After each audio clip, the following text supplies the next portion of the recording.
Hello and welcome to another episode of Full Court Finance here at Zacks. I'm your host, Ben Rains. And today we're taking a look at three pretty strong stocks to consider buying that are beaten down right now before their earnings and maybe consider holding for a pretty long time. But before we get into everything, remember to subscribe and leave a review wherever you listen to your podcast, and make sure to check out our new Zacks.com/promo page for links to our services, portfolios, and more. So stocks dropped to start the President's Day shortened trading week as Wall Street sold stocks amid escalating sense of uncertainty and unease between Russia and Ukraine and the subsequent U.S. and international response. It's really hard to even keep up with the quickly evolving story between Russia and Ukraine and everyone else involved. President Biden gave a speech on Tuesday and said the U.S. will roll out sanctions on Russian financial institutions, key individuals, and more as part of a response to continued Russian aggression in the region. Biden also said that this is, quote, the beginning of a Russian invasion of Ukraine. He said there are all plenty of other options, additional sanctions on the table, trying to remain on the side of de-escalation. I could go on and on, but it's a really fluid situation. It's going to be what's driving the market till we have more of a definitive idea of what's going on. But these headlines are driving the market. It's driving the market again on Wednesday. Things calmed down a bit yesterday afternoon or Tuesday afternoon, but then it ended up kind of right back to the lows for the day, with all three major indexes trading lower on the day. The benchmark index is now trading well below its 200-day moving average. It's down roughly 11% off its records, so it's now at a new low point in 2022. It's in correction territory for the second time this year, and the NASDAQ is trading now right back near its lows for the year, down around 18%, as Wall Street continues to really shy away from all things growth. Stocks attempted to mount a bit of a comeback on Wednesday morning, but were down through morning trading the last time I looked. And then outside of obviously these escalating geopolitical tensions, Wall Street is getting a little bit more anxious about the Fed. Investors had been increasing their bets that the central bank would raise rates by 0.5%. instead of 0.25% at its next meeting. But the Fed has been far from straightforward on what it's going to do, as it really tries to avoid saying anything definitive ahead of time, especially with these now broader worries in Russia and beyond. So on the bright side, the market has been preparing for higher interest rates for a long time, and interest rates, most likely, barring anything really chaotic happening, are going to be driving the market more than the Russia-Ukraine situation in the long run.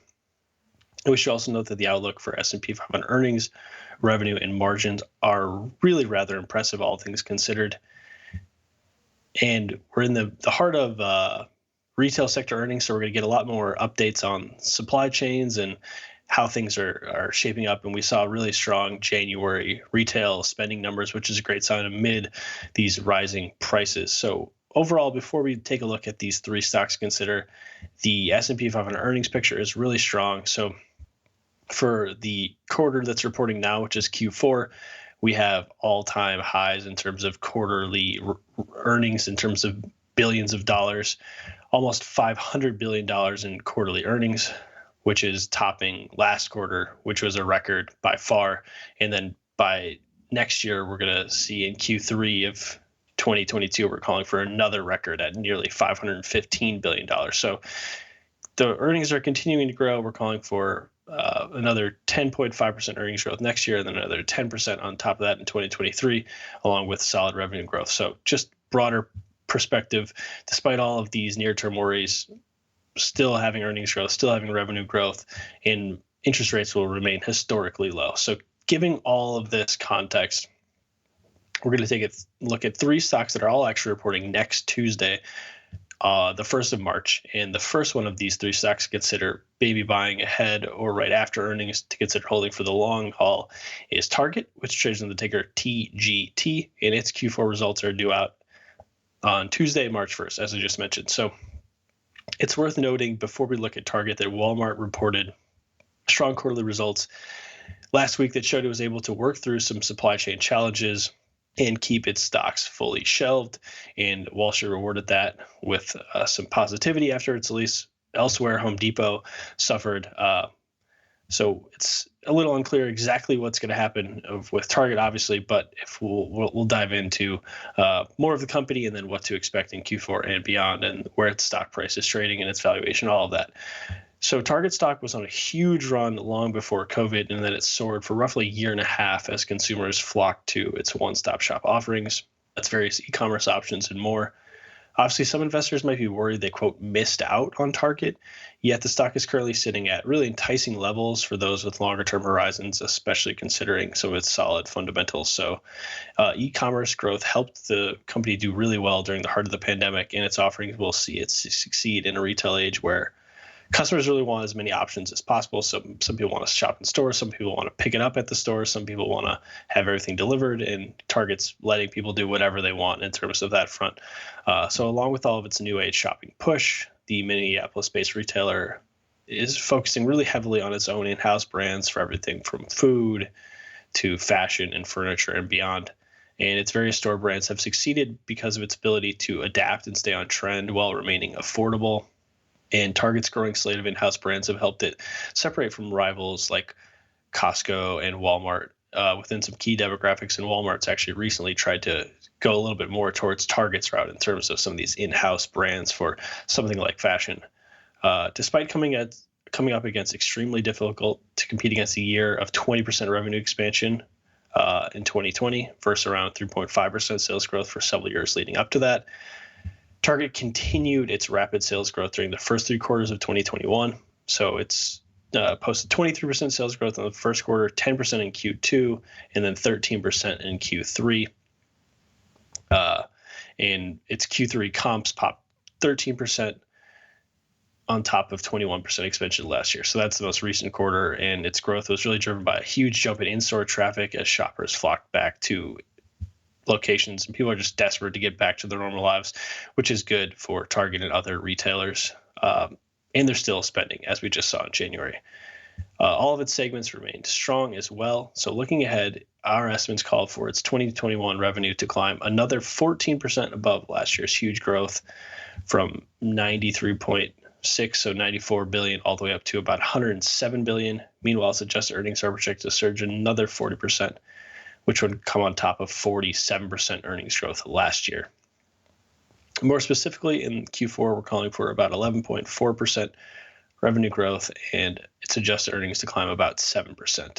If we look ahead, obviously, 2022 is going to be really hard to compete against back-to-back years of massive, massive growth, and the earnings or the COVID boosted results are going to be hard to compete against, but we're still calling for another 2% growth in 2022 on the top line, and then slightly higher earnings as well. We should also note that the firm's earnings and revenue outlook have continued to improve over the last year. So if it reports strong Q4 results and provides solid guidance, we could easily see those projections for 2022 come up. Obviously, there are these supply chain bottlenecks and rising prices for workers and just rising prices across the whole scope of the economy, which Target's obviously dealing with. They're continuing to be upbeat even at their last results. They're showing positive guidance. The company currently lands its Zacks ranked number 3 hold, and it's beaten our EPS estimates in the trailing 12 quarters. We should also note that Target's management team is really focused on higher than industry average margins, which are great at the moment. It's been able to do this for a variety of reasons, including its focus on in-house brands and also its ability to continue to deliver most of its sales, about 95% of those, including its e-commerce from its own stores. The rapid success of its in-house private label brands is something we continue to focus on. The company continues to point to that's going to be helping it succeed long term, especially on the margin side as well, and help it stand out compared to its peers. Target in November said it continues to expect full-year operating income margin rate will be about 8% or higher, and we should note that it raised its guidance for that holiday shopping quarter, which it's about to report. The company also flexed its stability and confidence when it raised its dividend by 32% over this past summer, and its current 1.8% dividend yield blows away the S&P 500, tops Walmart, and it crushes its industry's average, which is about 1% at the moment. In terms of the stock price performance, its shares have climbed 190% in the past 5 years. This blows away Walmart's 90%, tops Costco, and then that outperformance looks even better over the last 3 years. And luckily, like most stocks and anyone who's missed out on Target, it has cooled off a ton, with it up just about 4% in the last 12 months. And it's actually down about 27% since mid-November. And it's trading at around $195 per share, which is right around where it was last March. The downturn has pushed Target below both its 50-day and 200-day moving average, where it hasn't stayed for very long in the past several years. Obviously, investors with longer-term horizons should also be really happy to see that its valuation is really strong. The stock is trading at year-long lows at 14.7 times forward 12-month earnings, which is close to its range at the initial COVID sell-off, and it's actually beneath its 5-year median of 16 times. So valuation looks really strong, obviously, since the stock has been dumped along with a lot of the market over the last several months. And taking a step back, Target shares are actually trading at a discount to where they were in the fourth quarter of 2019, and right around kind of levels that we said prior to the pandemic, trading below its median over the last 5 years.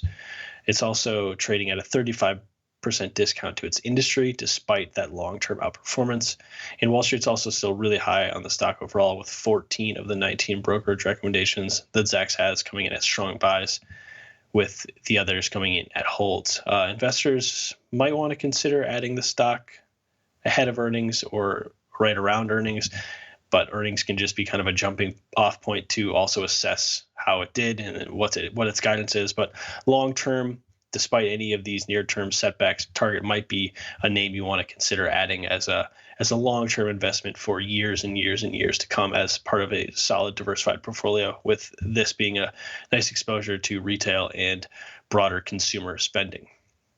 Now, another stock that is set to report also on March 1st is a totally different name, but it's another really well-known name from a different sector, and that is Salesforce, which trades on the ticker CRM. The stock tumbled after its third quarter financial release, and this is for what it's calling its fiscal 2022 at the end of November. Wall Street dumped the business-focused software firm on the back of lower than projected near-term guidance, but still, overall, Salesforce and its various subscription-based software supports sales, marketing, commerce, customer and client engagement, analytics, app development, and really much more, like everything under the sun. And it's continuing to grow. The company's clientele is also expanding from governments to giant corporations to small startups. Everyone needs business software, and Salesforce is kind of one of the biggest players in this game. It's posted between 25% and 30% revenue expansion in the last 5 years, and it's a steady double-digit expansion highlights the strength and consistency of that business model, as well as the need to constantly adapt for companies of all shapes and sizes in this tech-fueled business landscape, where you have to have this cutting-edge software to help really succeed, if not thrive, and kind of just stay in business in general. Salesforce has also made 2 rather large acquisitions in the last several years. The company bought Tableau in 2019 to improve its data analytics business, and then the company completed its $28 billion Slack deal this last July. And this is aimed to help it thrive in a modern work communication environment where people are going to be doing hybrid work, and just non-email communication is going to be vital going forward. The company beat our Q3 earnings estimates by 38%, and its revenue climbed 27%. Still, we said that near-term guidance caused the stock to sell off. The company also announced the appointment of new co-CEO Brett Taylor, who was the COO since 2019, and this is alongside CEO Mark Benioff. The move returned the company to its co-chief executive structure that it operated in for around 2 years until its previous co-CEO stepped down last February. Wall Street clearly at the time didn't seem to love the move to have 2 CEOs or co-CEOs, but I think long-term it won't really matter. Salesforce stock also has really gotten caught up in the broader wave of selling and growth stock selling in general that began near the back half of 2021, and it's really kicked into high gear to start 2022. Its shares are down 20% now in the last year and nearly 40% since early November. It's now trading right around where it was in August of 2020, and it's just a few bad sessions away from being sideways over the last 2 years. And at $195 per share, Salesforce is trading at around a 60% discount to its current Zacks consensus price target, so that's great to hear. It hovers near oversold RSI levels of 30 or under at 32. The downturn has also helped recalibrate its valuation. That said, it might still be really rich for some. It trades at 88 times forward 12-month earnings, which is quite up there. That said, its forward PEG ratio, which is your PE ratio divided by the growth rate, is at 5.3 at the moment, which is well below its 6.4 median over the past 5 years and 62% below its highs during this stretch. So his valuation is looking much, much better, even though it's still pretty rich for many.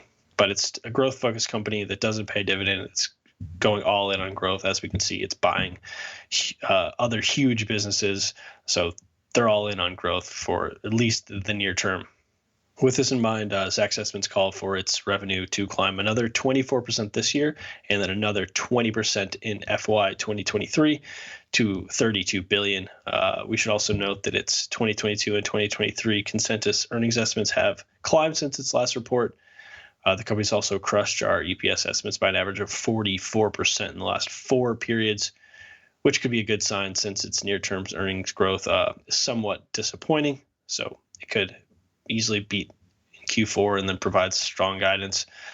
And as we mentioned, it doesn't pay dividends, still super focused on growth, unlike some of these other well-established companies like Apple and Microsoft, who are paying dividends and are still rolling out big growth, but Salesforce is a much younger company compared to them.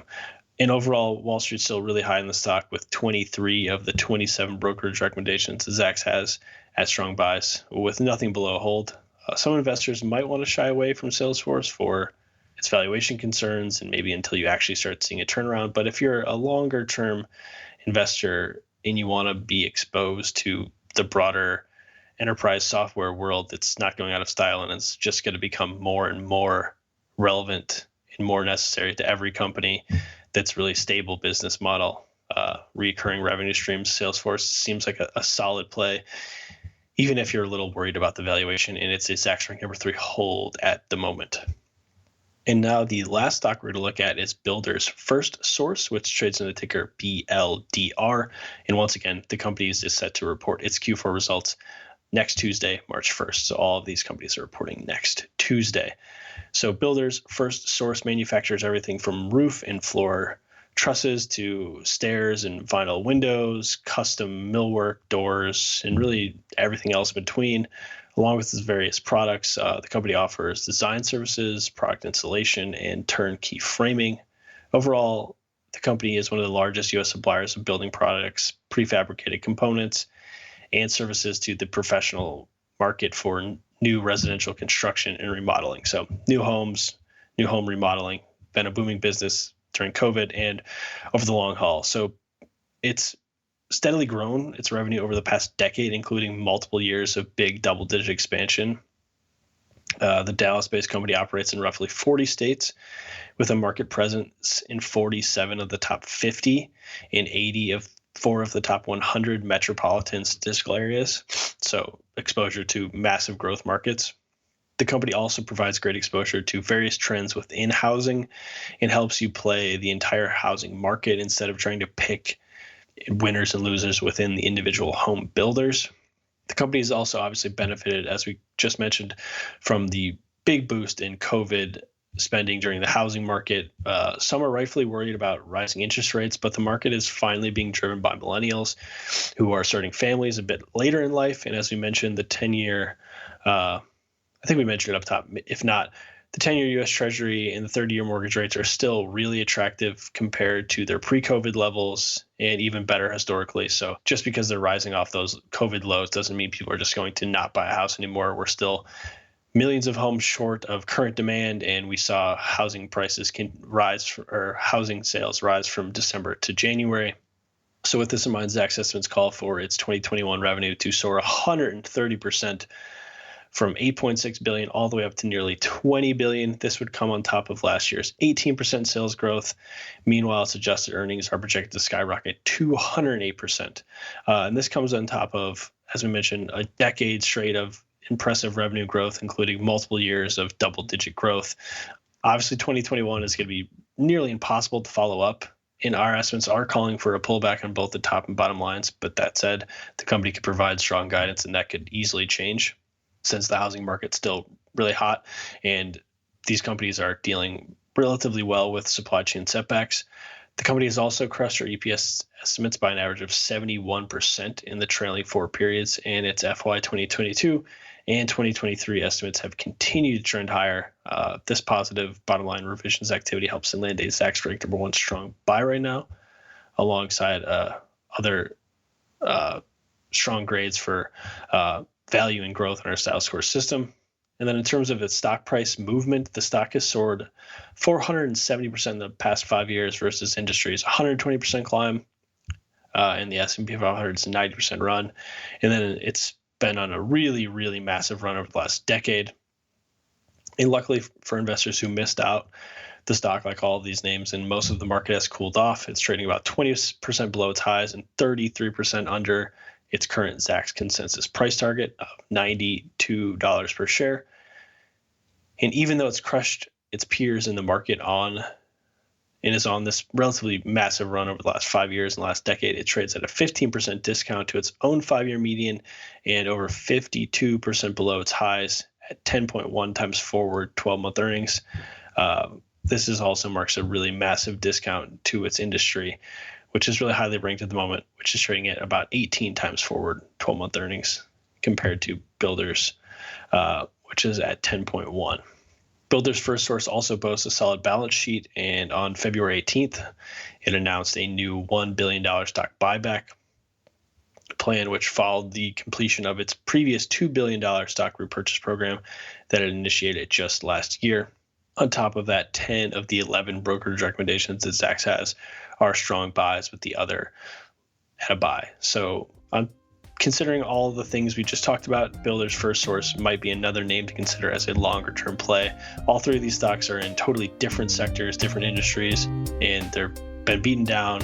Their valuations are looking better, even though Salesforce is still overall a pretty richly valued stock. But all 3 are worth considering. All 3 are reporting next Tuesday, March 1st.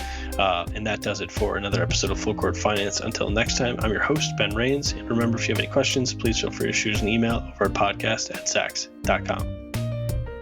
This material is being provided for informational purposes only, and nothing herein constitutes investment, legal, accounting, or tax advice, or a recommendation to buy, sell, or hold a security. Do not act or rely upon the information and advice given in this podcast without seeking the services of competent and professional legal, tax, or accounting counsel. Publication and distribution of this podcast is not intended to create, and the information contained herein does not constitute an attorney-client relationship. No recommendation or advice is being given as to whether any investment or strategy is suitable for a particular investor. It should not be assumed that any investments in securities, companies, sectors, or markets identified and described were or will be profitable. All information is current as of the date herein and is subject to change without notice. Any views or opinions expressed may not reflect those of Zacks Investment Research as a whole.